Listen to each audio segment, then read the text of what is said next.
Assalamualaikum cikgu, saya dah buat rayuan dan saya dah dapat tawaran ke TVET Mara. Saya dah cetak surat tawaran tapi di surat tawaran tu tidak ada bila tarikh pelajar lapu diri.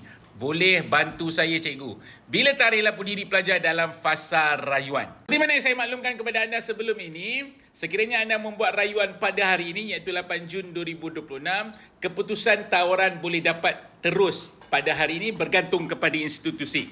Dan paling penting tuan-tuan dan puan-puan, sekiranya anda dah dapat tawaran, bila anda klik setuju terima, anda akan dapat slip tawaran. Di dalam slip tawaran, paling penting tolong baca bahagian info penting. Sebab dalam slip tawaran tiada tarikh lapu diri. Dalam slip tawaran di bahagian info penting itulah untuk anda bertindak dapatkan surat tawaran rasmi daripada institusi. So make sure baca dekat bahagian info penting untuk anda tahu apa yang anda kena buat selepas anda klik setuju terima.